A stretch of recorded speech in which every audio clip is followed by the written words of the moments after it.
Welcome back to Sidewalk, Skyline podcast. I'm your host, Kevin Rogers. One of the things that I love to do is have the opportunity to mix and mingle with other people who are doing urban ministry.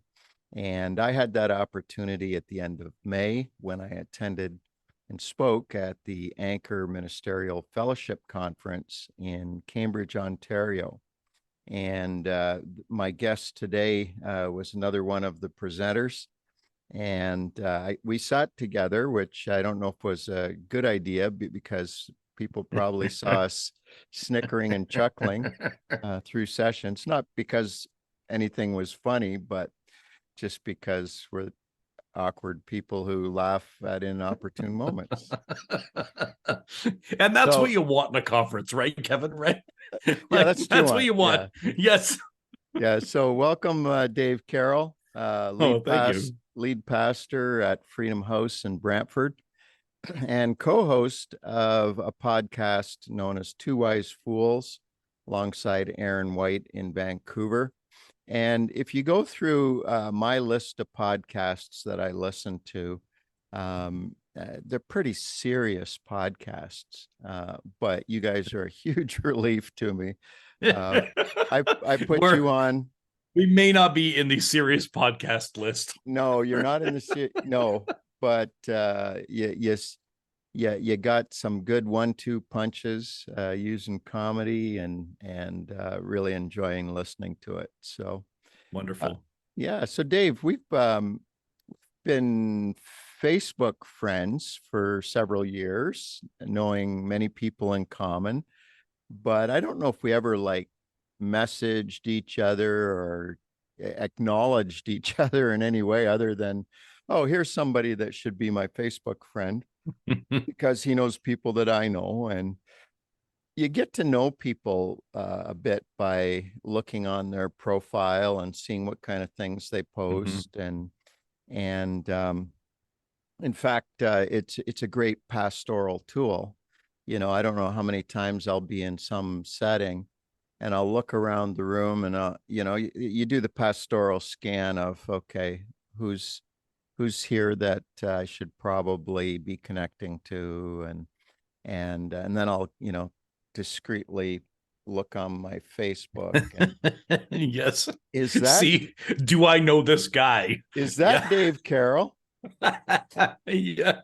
And so I just want to, I endorse Facebook as a part of every pastor's toolkit. I think that everybody should have Facebook for that reason alone. But anyways, so I don't know how many times I've done that, to walk up to somebody and say, "Oh, hi, Dave," and they look at me like, "Hi," and it's Kevin Rogers. We're Facebook friends. Yeah. Oh, yeah. Okay, now I know. Yeah. So, do you have any first impressions? From meeting me at Anchor Conference, and probably that I forget exactly what we said in our first greeting. Yeah, well, I mean, honestly, it was even before Facebook for us, because it was probably during the MySpace or even before MySpace era, where you and I were both writing blogs. We were writing blogs on Blogger, and this is very early days of social media in Canada and North America, really. Yeah, where you and I sort of started making occasional comments on each other's blogs of Canadian Christian ministry people. And I was working in Hamilton, but doing ministry in Brantford. I was working in radio, and I was writing ads for 10 years while I was involved in church planting in Brantford. I was writing ads in Hamilton. And so I was like, how do I find a way to be able to still do ministry in Brantford while I'm writing ads about who knows what? I've written ads about almost anything you can think about in Hamilton, and we started doing that. And you and I and a bunch of other people, and I made still lasting relationships with people in the States and beyond, back during this blog era. And when I finally met you at this conference, I'm like, oh, jeepers, I feel like we've known each other for a long time because I've been reading the things that you wrote for all these years and vice versa. And I'm like, Yeah. you're a guy in Windsor, you're doing inner city ministry, you Yeah. care about the city. And so you and I sort of like kicked it off, and we sat there and had a great discussion and went out for lunch, and it was Yeah. like, oh my goodness, it feels like we've known each other for a long time It because we does. kind of have each other. We kind of have known each other for a long time, right? Right. Like it feels like that because we've been hearing each other's heart for all these years. Yeah. Yeah. Actually, I went to school with the founding pastor and his wife, Brian Yeah. and is it Charlize? Charlotte. Yep. Charles. Yeah, Brian and Charles. It's been a while, but went to Bible school together. Hung out in some of the same circles, and so I followed from a distance with enthusiasm as Freedom Yeah. House emerged in Brantford, and oh, somebody else I met at Anchor was for the first time again, Facebook friend, semi-aware of Hmm. John Massamy, and what's your connection to John? You guys have any history together? Got any good Yeah. stories about John?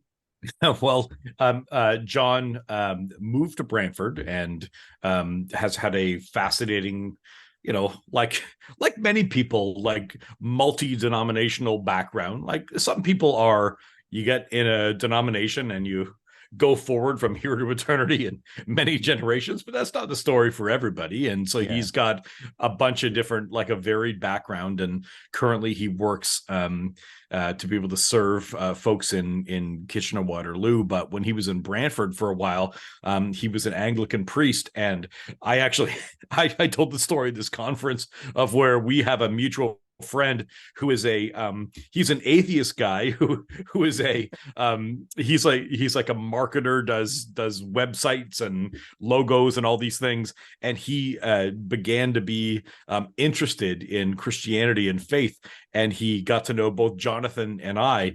And he said, how come this priest and this pastor don't know each other? They're both community people. And my atheist marketer friend introduced the priest and the pastor together to be able to go, you guys should know each other. Like you both have, because he couldn't understand why people that believed things so similar from the outside, they're like, you guys believe almost the same thing. And, you tried to describe on the inside, well, there's differences, but it's kind of ludicrous in some ways because we believe so many similar things. yeah, And he yeah, brought these two people together, and all these years later we spoke at this conference to be able to encourage all these different ministers to be able to go, like, how do you use what you have to be able to go and bring transformation and tangible change inside cities and communities? And yeah. that's the big thing, really, right? Never underestimate a good atheist friend.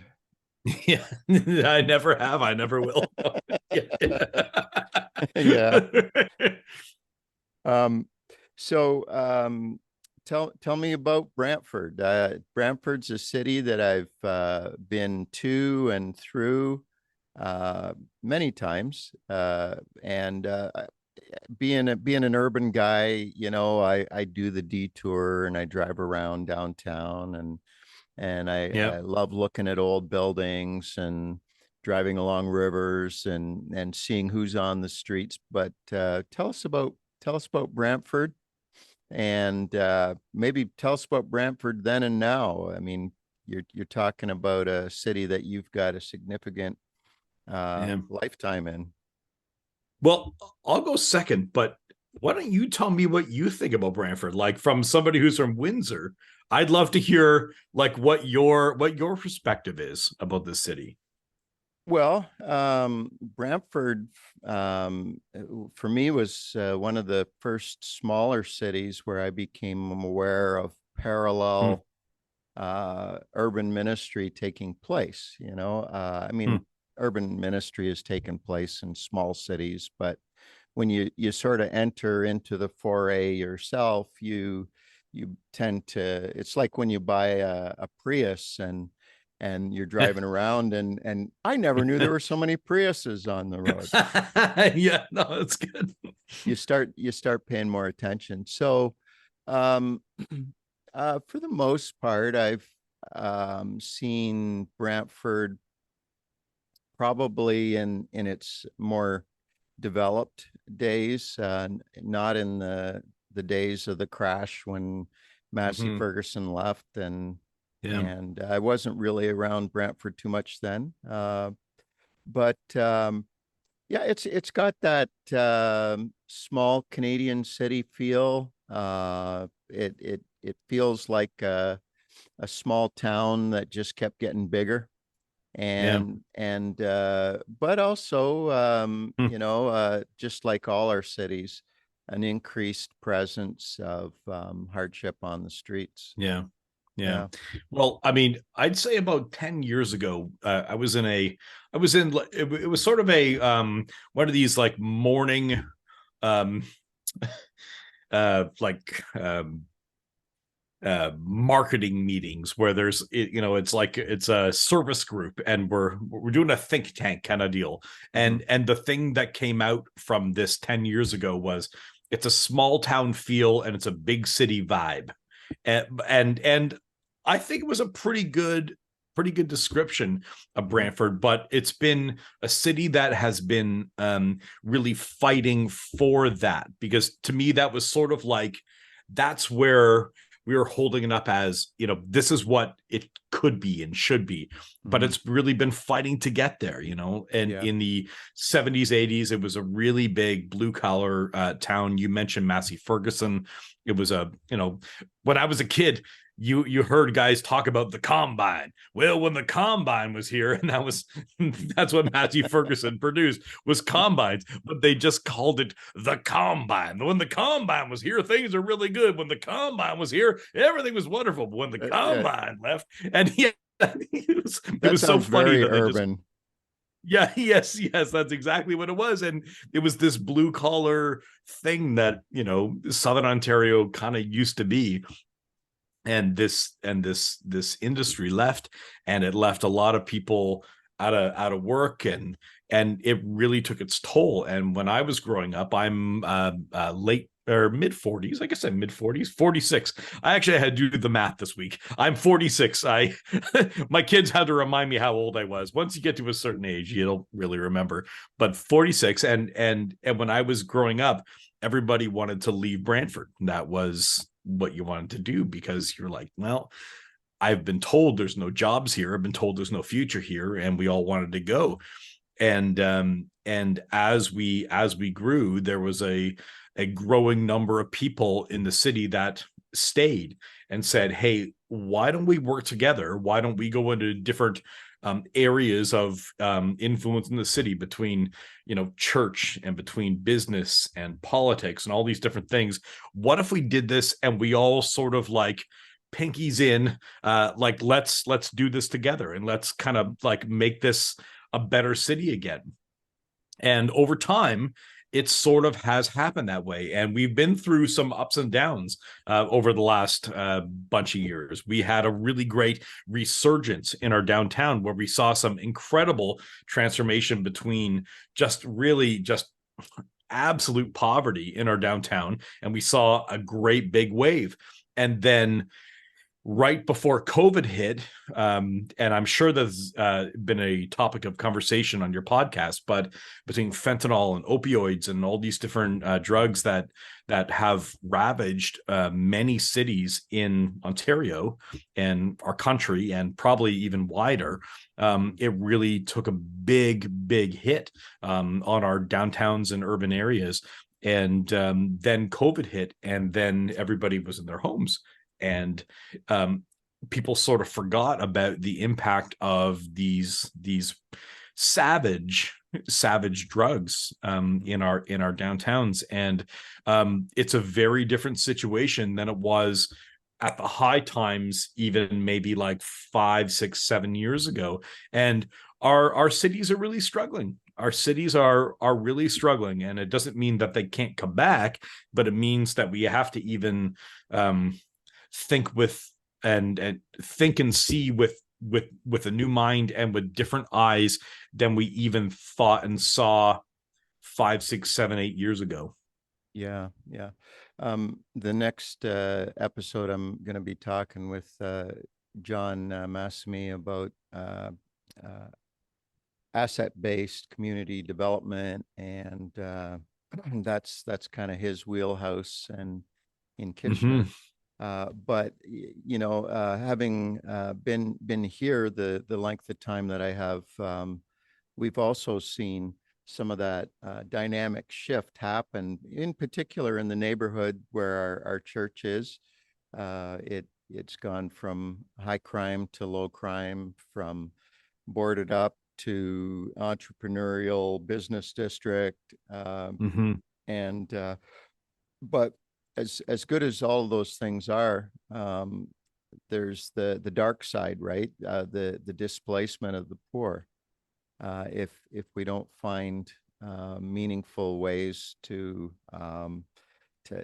house and help people that are at the bottom, and so for our church, it's been the last 10 years has really been a journey of discovery into other neighborhoods of the city, and going like a Saint Bernard dog going up into the Alps, that the only thing we don't have is we don't have that keg of rum, wrapped around our neck. Maybe think about that. Maybe consider that. Well, I find it's very popular. Yeah, Saint Bernard dogs are very popular. Yeah, Saint Bernard dogs. Yeah. So, but part of that experience that you and others have had in Brantford, some of that revolves around the story of Freedom House. And tell me the story of Freedom House, of Brian and you and Charles and others, and it started as a church plant, I think, but it's at a very it's a very colorful and dynamic ministry. Colorful, yeah, that's a good way to put it. Dynamic. That's a good way to, yeah, and dynamic. All right, that's good. Yeah, I mean, about 20 years ago, what's today? 2023. All right, so like when I was a kid, in it was like nearly 25 years ago now. Went to Africa, and my wife and I were young, married, we were zealous. We're like, how do you go change the world? You think, let's go to Africa. That's what you're supposed to do. And we went to Ghana in West Africa, and we're like, let's go change the world here. And we saw churches everywhere. You walk by a schoolhouse, there's 2 churches in the classrooms, and there's one under a tree. Like there's a lot of churches here. I probably don't have much to share with you all. Maybe I should be learning from these folks. And we just got enraptured by the idea that kindness is important. And we realize that in Canada, kindness, we're not cold people in Canada, but we're also not in each other's lives on purpose. Like, we're not like the culture where my grandparents, who lived in this house, so my grandparents moved into the house I'm in right now, in the 60s. And there was a culture of, you need a loaf of bread or some sugar or whatever, you go talk to your neighbors. It's not the same as it once was. And Romans 2:4 says that the kindness of the Lord leads people to repentance. And so we sort of double down on that. Guys like Steve Sjogren, who was a vineyard guy in Cincinnati years ago, he wrote a book called Conspiracy of Kindness, and really motivated us to be able to go, how do you do, he called it servant evangelism, to be able to use kindness to be able to, show God's love in practical ways. And when we started Freedom House, we just said, all right, in this culture, how do we be in each other's lives on purpose? And we started to go, let's just show kindness. Here's where we are. We bought this old bar in downtown Brantford, and we started to be able to go, let's just set up a barbecue in the middle of the night on the street, and we'll just do hot dogs and hamburgers, and we'll yell, hey, free burgers. That was our grand plan. Like that was literally the entire strategic plan. And what ended up happening was people started to come, and we started to build relationships with people, and all kinds of amazing stories happened. We just took it from one place to another, and we started to say, hey, city of Brantford, at the time they had just sort of built this new downtown square where it used to be just sort of a derelict place in our downtown. And we said, all right, how do we help you succeed? How do we help you become the best at your job that you possibly could be? And they started to bring us suggestions, and we started to say yes to their suggestions, because we wanted to see God do something positive and do what we believe that God actually would do, at the same time as he started to bring people towards himself. And every single time, Kevin, we started to be able to use kindness. And every single time we went to people and said, how do we serve you and bless you, and use this principle of kindness, we would both see macro transformation, and we would see micro situations where we could share God's love with different people. And, you know, I've got a million stories, but really that, like, if I had to encapsulate it, that's the thing that I would go, it happens over and over and over again. And I can't, people could try and poke holes in my story, but I could give you whole plugs every single time.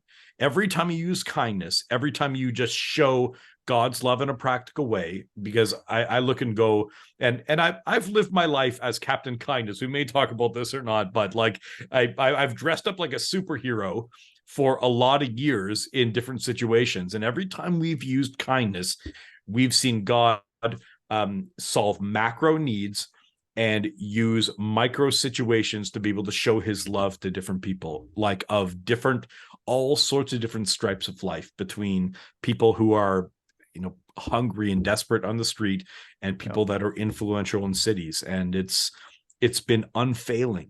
I've never seen it fail.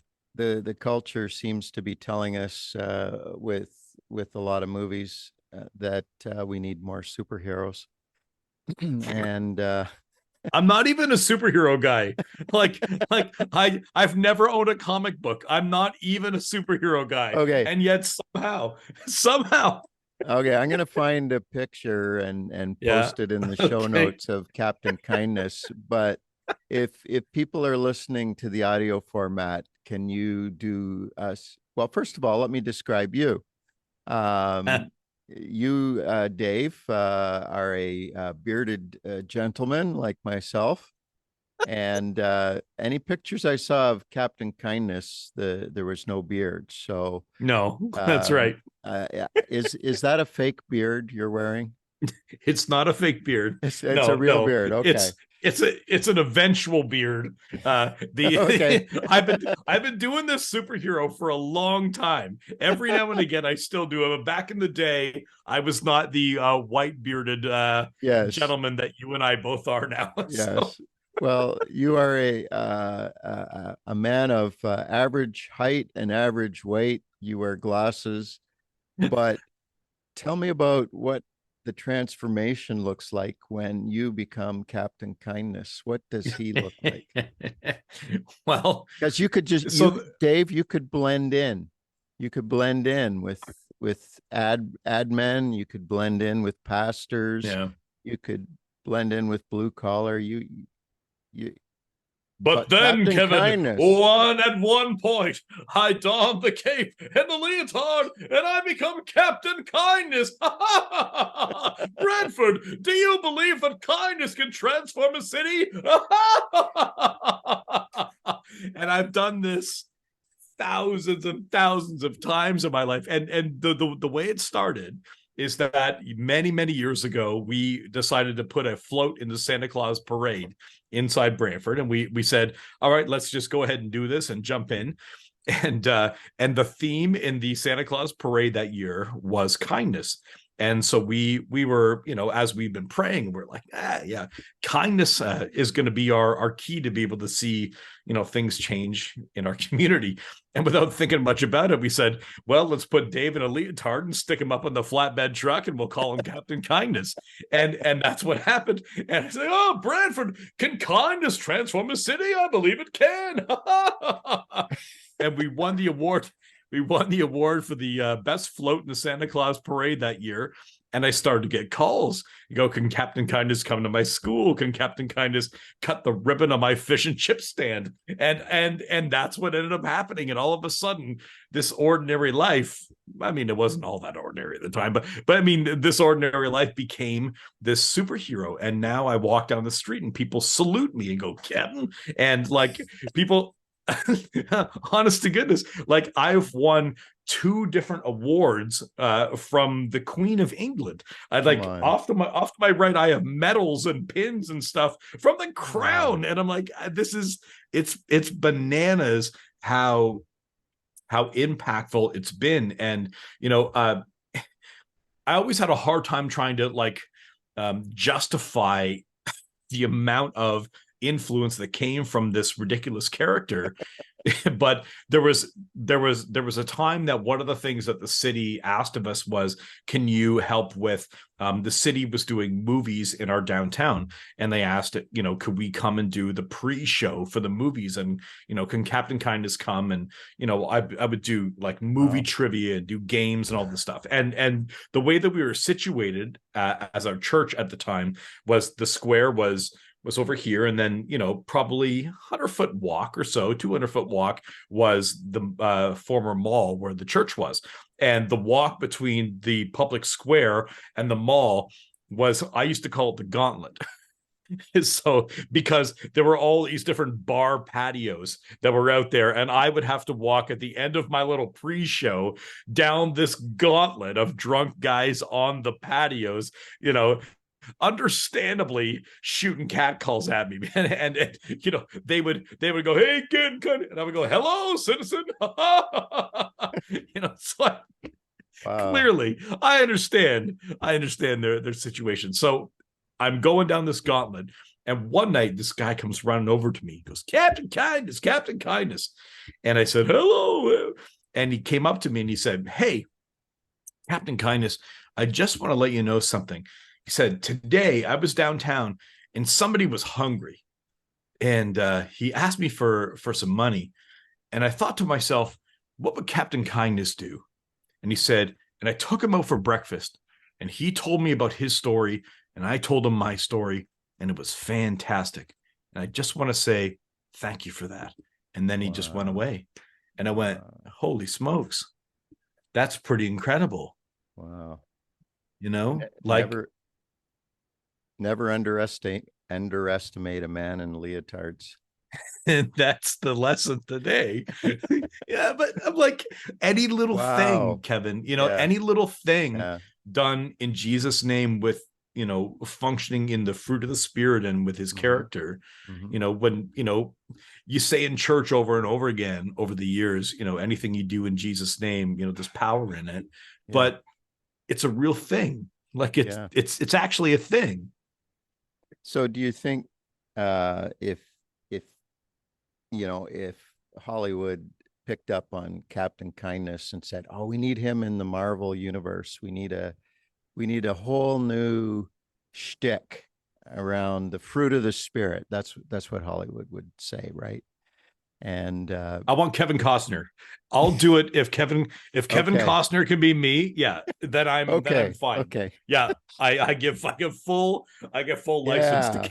So what other superhero characters should be in your universe? Oh boy, Captain. Oh boy.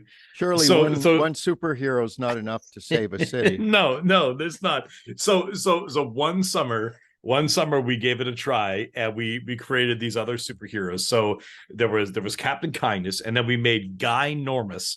he was just an ordinary guy, just doing ordinary things. It's Guy Normus, and he would sweep the gym. And then we had Philanthro, and Philanthro, he was like in a Green Lantern type costume, and he was a philanthropist, and we're like, oh, so he can use kindness with his money. And then we had did he like throw money? Oh, that would be a great idea. We didn't actually have him throw. That would have been way better. Yeah. Why were you in my life back then? And then there was Infinity who gave with her time. So the time, talent, and treasure type thing. Wow. So yeah, but you have thought about this. We have, but the problem was the villain. Like, who was going to be my antagonist? And we had lots of discussions, lots of arguments, and we came up with the Self. Because what's the biggest thwarter to kindness is selfishness. Right. And that didn't work. We tried it. It was too ethereal. So we failed. But so it's still up for grabs. Yeah. But Captain Kindness remains. Yeah. He somehow remains. Yes. Yeah. He sits in my closet sometimes. The older, fatter, and grayer I get, the less I buy myself as Captain Kindness. But if the right people in town call me to be able to help out, I still do it. But the mission remains, and the idea of, in this city, how to use kindness really has stuck and kind of permeated many of our different nonprofits, Christian and non-Christian, which is exciting. Yeah. Tell me more about Freedom House. And I mean, the barbecue days when you were starting out, you had this big old blue bar, and then you were downtown in the mall after that. So, well, just tell me some stories. I want to hear. I mean, I'm sure that it was both colorful and dynamic in its origins. It was all of those things. Yeah, this has been for us like a quarter century now experiment of like how to use kindness. Like, how do you take kindness and inject it into this situation, that situation? Like, what does it do? And, it went from, those barbecues that I referenced where, I had people that, came over and, almost stabbed me, like literally stabbed me on the street. And one guy stuck a knife to me one day and said, "Hey, do you want to die?" And I said, "No. Do you want a burger?" And it actually saved my life. I thought, what am I, like, most people go, what would I say in that situation? And so I went with goofy, because that's what I got. I got goofy, and we'll see if that works. But yeah, like that's sort of how it played itself out, and it turned into this incredible, interaction with this guy that, he was planning on, the guy that I said it to.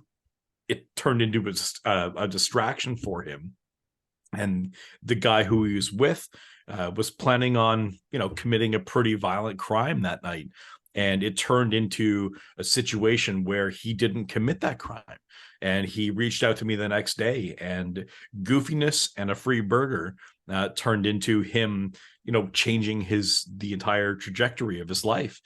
And the other guy who was down there, went and eventually went to prison. And we've seen that happen so many times, where you just use kindness in like volatile situations, and it turned into people, their lives being interrupted with something that they didn't expect, because kindness leads people to repentance. Kindness leads people towards God or freedom. And we've done all kinds of different things, including things like been involved in different political campaigns over the years. But we thought, we sat there one night and we thought, like, what if you took the idea of, because every political campaign is neighborhood by neighborhood, there's ridings and ridings and ridings and polls and polls and polls.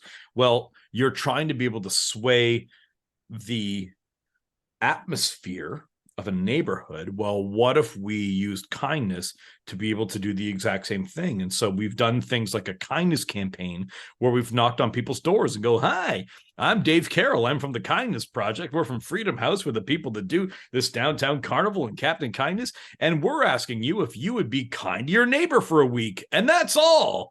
And we watch people's minds blow up and go, okay. And then we ask them if they'd put a sign on their lawn saying, I'm a kind neighbor. And so we'll canvas like hundreds of homes in a day.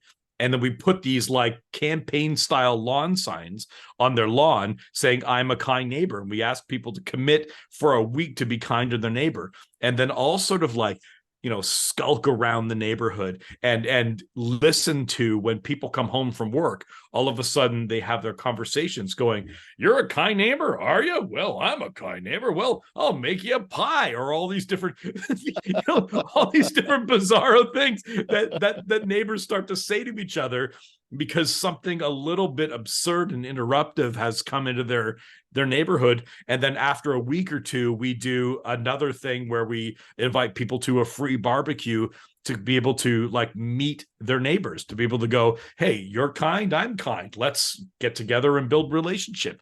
And so it's been this experiment, Kevin, of just like, how do you inject it? How do you inject kindness into the functioning of our cities? And if I'm honest, I feel like too often we're not creative as the church. We're not thinking about different ways, that the movement of people can happen. Like how does culture form? How does a culture form in a downtown? How does culture form in a suburb?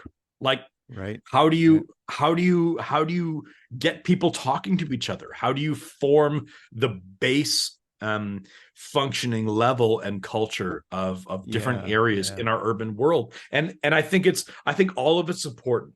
Big, small, rich, poor, all these different, it's got to work together or it doesn't work.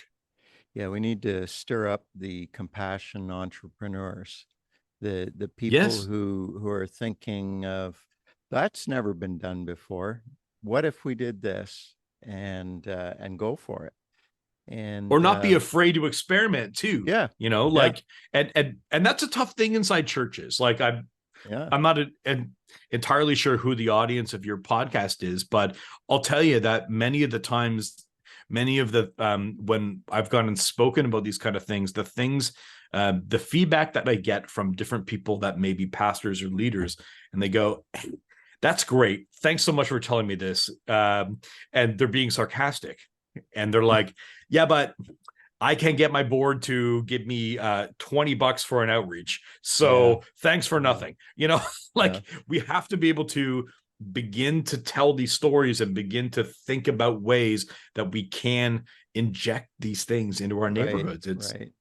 Well, I think you and I have the advantage of being involved as church planters, where you didn't start out with the board telling you anything. It's true. You started out. It's true. It's not fair. A steering committee or anybody that cared, and you told them what to think. You told them how to do things. You taught them. And then it takes a long time to get to that other stage where the board tells you what to do. Yeah. Thank goodness. Yeah, I always said the last thing in the world I wanted to do was be a senior pastor, and I was much more interested in music and media, and I thought, I want to do something for God.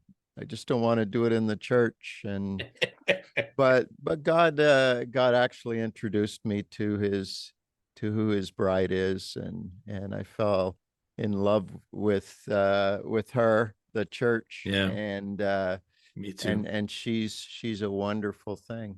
And Yeah, I can't shake it, yeah, like I can't shake the um the true reality that his bride is important. Like yeah, his church is important. I yeah, it like if you were just all about achievable goals and achievables and all these different things, like to be able yeah, to go measurables is the word yeah, I'm looking for, yeah. right? Like you would go, oh cool, great, I'm just going to go over there, but I can't shake it. It's Hmm. so precious and so Hmm. important. And I also believe that where there's unity, God commands his blessing is Hmm. something that I can't shake. I can't shake it. Yeah. And the idea of laying down a road for his bride and his church inside cities to be able to do things together is beautiful and Yeah. is powerful. I don't know about you, but I always found that the anytime that we have collaborated as a church, if we've collaborated, it's like this synergistic effect of things work way better than if we just try to do something on our own. And I think it is that it's that, that unity when you come alongside other people that love the city, other people that care about the things of God, and you do it together, you get so much further. Well, I'll tell you, as we're recording this right now, it's the day before Canada Day, so I'm the chair of our city's Canada Day committee. Mm, So, like our City of Brantford Canada Day celebrations, I've been the chair of it for a bunch of years mm-hmm, because we began to serve it and began to serve it and began to serve it, and it turned into becoming the lead of the festival, and then, but the linchpin between serving and becoming the lead of it was when we said, hey, how do we go above and beyond as the church, the one church in our city, and mm-hmm, how do we, like, what can we bring into this? Like if we could mobilize the volunteers from all these different churches. And it turned into the day after Canada Day, in our downtown park, there's garbage everywhere because it's been a long day. The city staff's been working. And so for, I'm going to say 6 years, 7 years, the church, like, so multiple different congregations will send people downtown the day after this big celebration, mm-hmm. and we will go through this entire area and we'll clean up garbage. We clean up Beautiful. trash. It takes a bunch of volunteers, maybe an hour, something that would turn into a gigantic nightmare inside the city of city staff that they pay a lot to be able to go, people that worked this whole day, and we do it in an hour because the church is mobilized. It turns into a great thing, and everyone who goes out gets all the change that they find. So you get some toonies and loonies. Yeah, yeah, Can yeah. I It's can I change. drive up? Oh, Can I drive up? absolutely. Yeah. Have at her, pal. Yeah. All Yeah. right. Yeah. 8 a.m. July 2nd. But it's turned into a way to be able to have further influence in, and it the city just is incredibly thankful, and it's a real opportunity we all have. It's beautiful, and you feel that dew of Herman. Like it's Yeah. incredible. Yeah. I want to ask you about a couple of your friends, and they don't know I'm going to do this, so we won't let them know that we're talking about them. But I want to ask you about Brian Beatty, and I want to ask you about Aaron White, and Yeah. you know, maybe question for each of those guys. What have you? Would you say how has Brian had the biggest impact on you, and maybe how have you had the biggest impact on Brian? And Hmm. I mean, So yeah. he can't answer that because he's not on here, but Yeah. Yeah. So Brian and I, he was the founding pastor of Freedom House that I'm currently the lead pastor of. And when so I went to Ghana in West Africa in 2000, and I got back and I had read this book by Ed Silvoso, who runs Transform Our World. and I'd read this book called That None Should Perish, and it was all about in the 90s in Argentina, like late 90s. Mm-hmm. Yeah, late 90s, mid 90s, late 90s, about how they had seen, cities in Argentina, tangibly transformed by the church working together, like sort of these two banks, they call it, about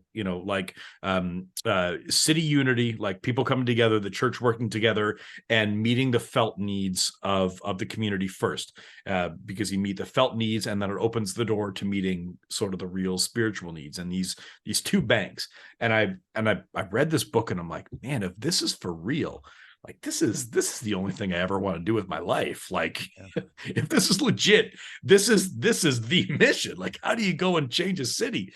And I got back to Brantford in late 2000, early 2001, and I was going to do, we were doing some youth event, and Brian and I, he wasn't really listening to me. Like, he was like, we were in a car and I was just babbling on. He's like, blah blah blah, who's this kid in the car? And I started talking about this, and he went, whoop, and he looked at me and he said, tell me more about your thoughts. And we started talking, and we didn't stop talking for 25 years, and we just, like, we sat on our porches and go, how do you change the community? How do you change the community? What's something that we can do? What's something that we can do? And so in the question of how did he impact me, first he helped me understand myself. And because I knew that I had these different, like, boy, I want to change the city. I don't just want to do, something just day by day and make it just about that. But he taught me how to make the day by day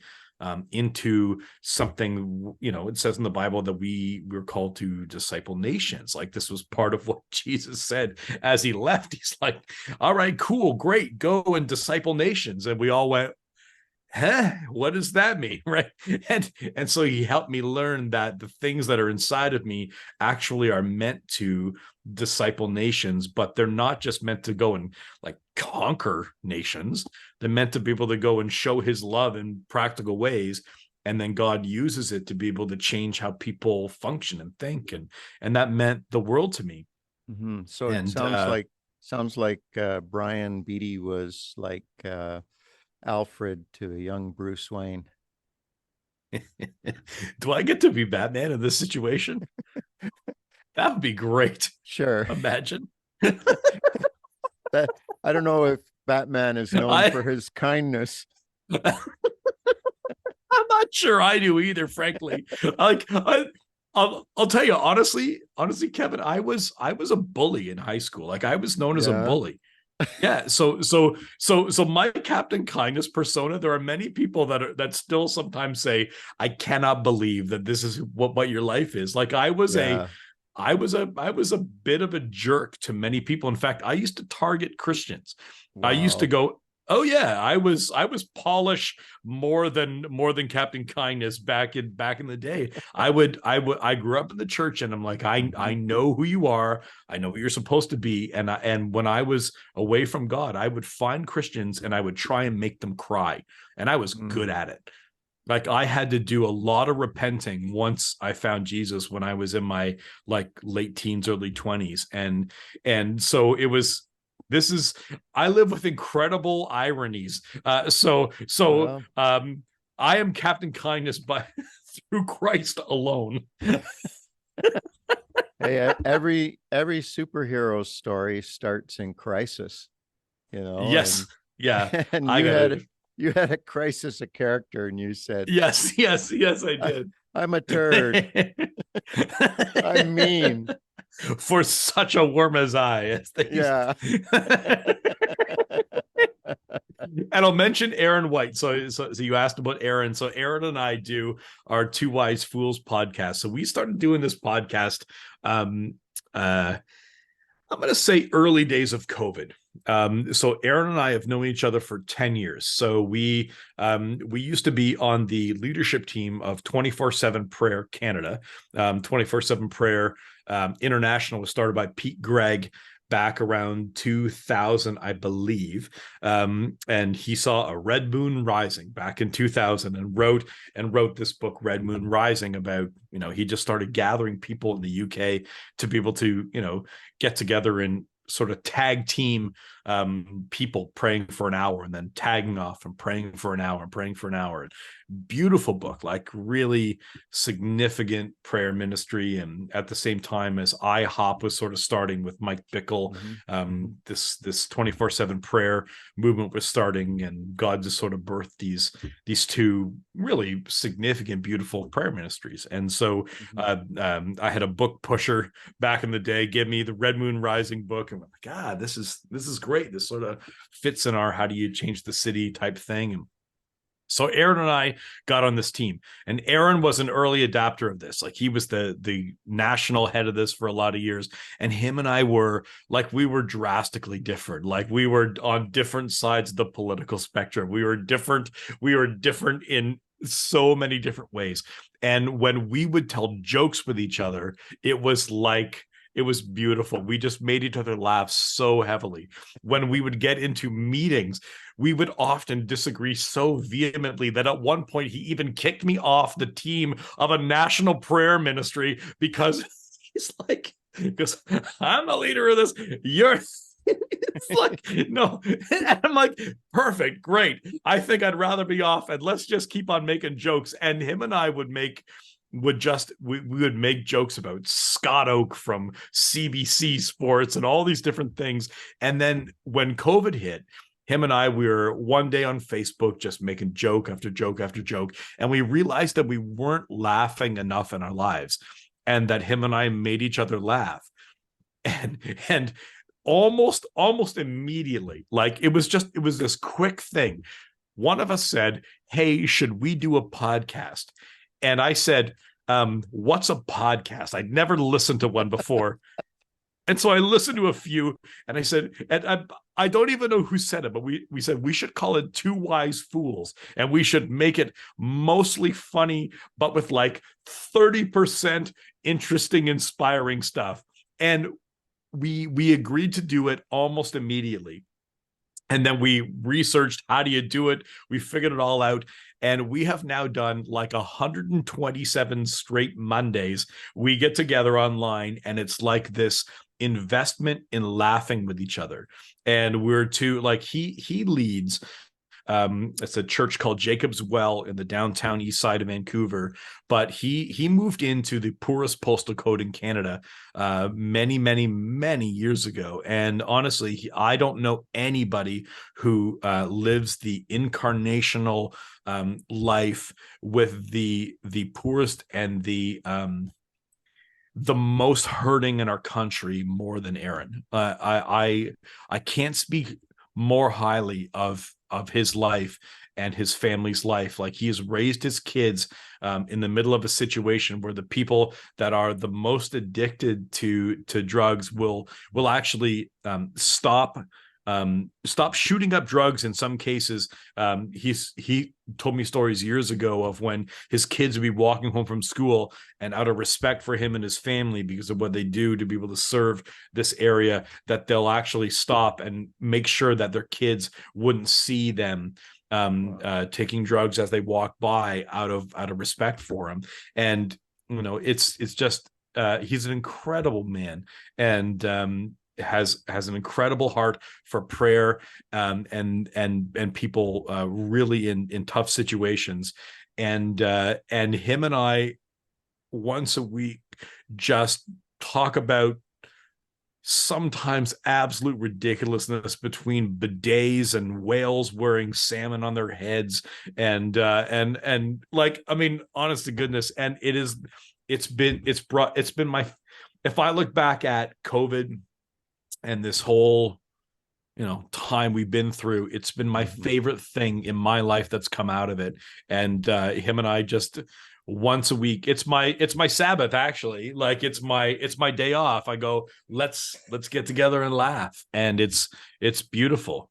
Oh yeah, I've been listening to a few since I met you, and Yeah. It's going in the show notes. Everybody needs to listen to Two Wise Fools. And if you don't think it's funny, you just don't get it. Yeah.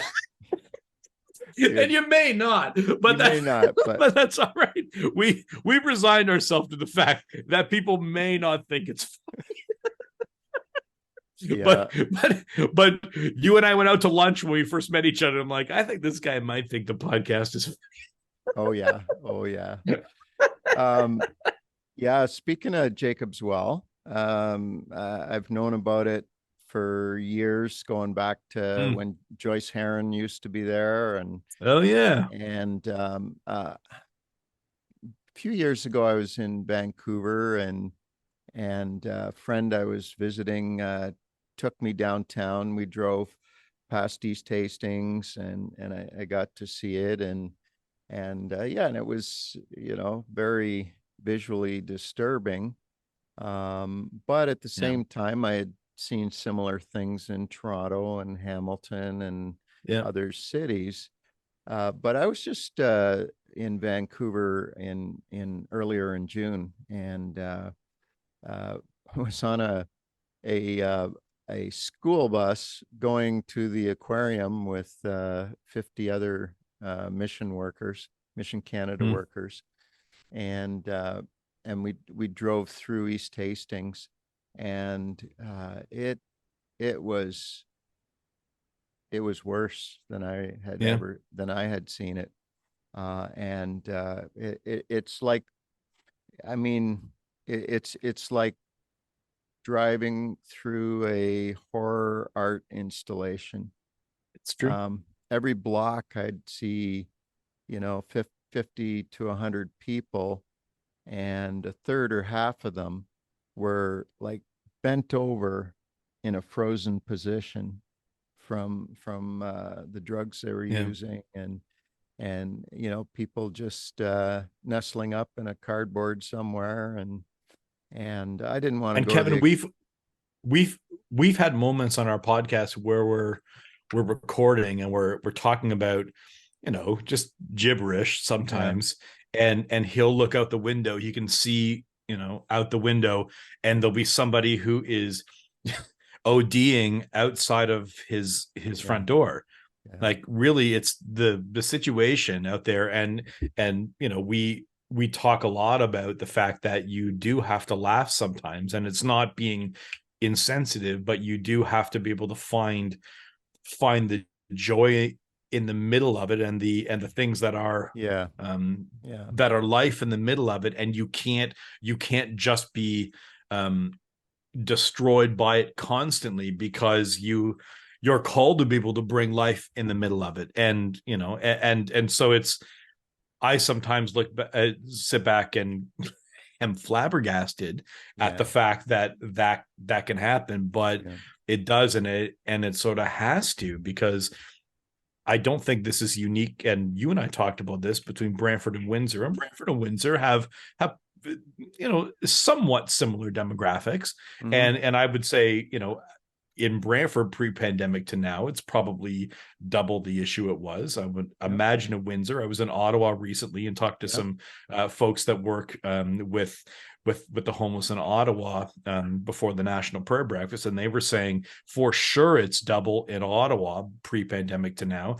And it's a growing thing, and so you have to be able to continually find life and joy in the middle of it all, still, to be able to be the purveyor of that, right, right. right? Yeah, and I think, having a sabbatical of laughter is probably a concept that a lot of people Mm, working in the front lines need. There needs to be a healthy way to find joy. And the other thing too, I find, is that, it's if you're on a bus driving past, or in your car driving past, um, you can feel a certain emotion of, oh, this is so desperate, this is so sad.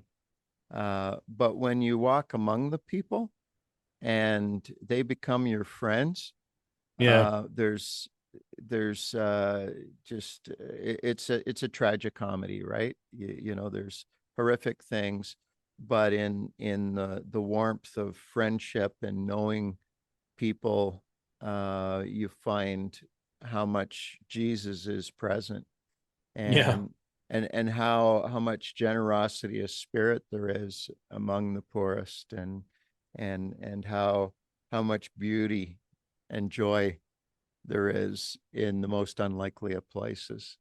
Absolutely. Yeah, So I'll tell you one, my favorite story he's told me, because every now and again on the podcast, he'll tell me something that was said at a Bible study in the downtown east side. yeah, And he goes, he qualifies it with many asterisks and say, hey, listen, it is a, you have to take it out of your Bible study to a Bible study on the downtown east side context. So he said, this is, you know, again, if you've got problems, send this to Aaron. But he goes, he said that they were doing a Bible study small group, and one guy, and he goes, sometimes people do not listen very carefully.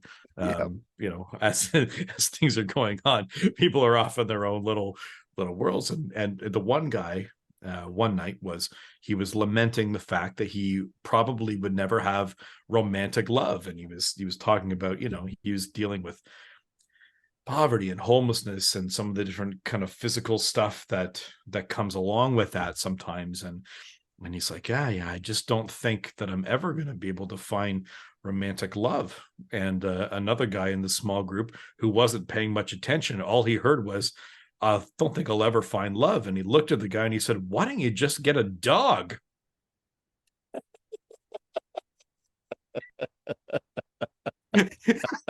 And everyone in the group knew that this dude was not paying attention. And it was, but they knew each other. And he said, it was just, he goes, you know, in the wrong situation, this is yeah, not really a funny thing. But he said, given the group, he said, it was just so funny, and it turned into a thing where everyone, it sort of bonded them, the ridiculousness yeah, of the situation.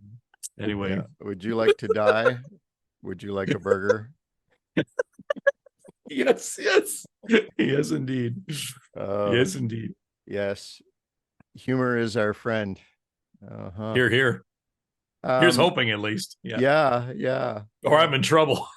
Well, I'm So gonna. I hope someday I get to meet Aaron, and hope to get him on the podcast one of these times. But is he shy? You know, do I maybe need to invite you on to get him on? What do you think? I I feel like shy is not one of the qualities that No, he has. No, no, I don't feel like shy. No, no, no, no. I don't get that impression listening to your podcast. no. Yeah, and he's got a pretty dry wit, doesn't he? He Like sure does. he Yeah, sets you up. He sets you up all the time. yeah. And when jokes are being built, and you know, if someday I hear that you fell backwards off your chair and died laughing, I'll know that you were probably doing a podcast with Aaron. So he's got somebody who lives in his house. And I'm not sure, I can't remember now what nation they're from, but they're a um somewhat recent immigrant to Canada. So they're still learning the language. And they call me the rasper inside his house, because he's got sort of a community house with all kinds of different people, Yeah. and they call me the rasper because of my laugh when he says something funny. You know, Lorne Michaels, who's the guy that runs Saturday Night Live, he's been the like executive producer for years. I can't remember the number now offhand, but he goes, there's only like 70 funny people in the world, and so he tries to find the funny people. Aaron is one of the funny people in the world, and you know, I pretend that I'm a funny person, but he just says funny stuff, and I become his foil and laugh at the funny things he says. So Yeah. I give it a go, but he's the Mhm. man. Well, it's been a pleasure, and Yeah, I don't know when we'll be face to face next time, but looking forward to it. I And sure hope it's soon. Yeah. yeah, yeah. So Dave Carrol, everybody, thank you so much for being on Sidewalk Skyline podcast and giving us the view on the sidewalk in Brantford. And we won't forget it soon. Thanks for being on. My pleasure. And that's Dave Carrol. Hope you enjoyed our conversation. On my next episode, I'm going to be talking to a man that I met in British Columbia who has experienced a documented healing from schizophrenia. He's involved in campus ministry and has quite a story to tell. So be sure to check back for the next episode when I talk to Josh Tamblin. Until that time, I'm your host, Kevin Rogers. This is Sidewalk Skyline Podcast.